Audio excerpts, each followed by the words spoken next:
தர்மபுரி மாவட்டம் பாலக்கோடு அதிவிரைவு தேசிய நெடுஞ்சாலையில் சரக்கு லாரி கவிழ்ந்து விபத்திற்குள்ளான பதைபதைக்க வைக்கும் சிசிடிவி காட்சிகள் வெளியாகியுள்ளன.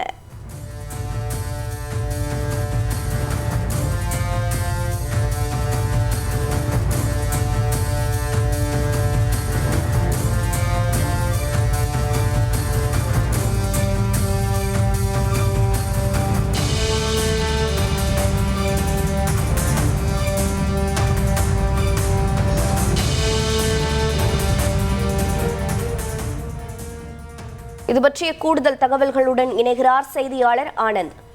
வணக்கம். இந்த விபத்து தொடர்பான மேலும் தகவல்கள் என்னென்ன? வணக்கம்.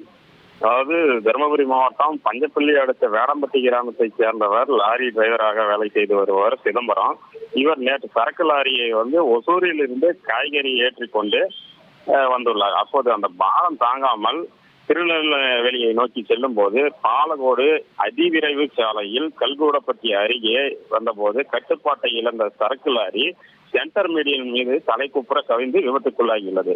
இதில் படுகாயமடைந்த லாரி டிரைவர் அக்கம் பக்கத்தினர் மீட்டு பாலக்கோடு அரசு மருத்துவமனையில் முதலுதவி சிகிச்சை பெற்று பின்பு மேல் சிகிச்சைக்காக தருமபுரி அரசு மருத்துவமனையில் சேர்த்தனர்.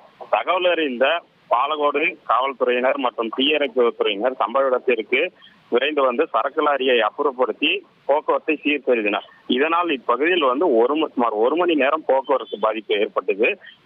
இந்த நிலையில இன்று இதன் சிசிடிவி காட்சி அருகில் இருந்த பேக்கரி கடையில் பதிவாகி இருந்து வெளியாகி தற்போது சமூக வலைதளங்களில் வெளியாகி வெறும் பரபரப்பை ஏற்படுத்தியுள்ளது.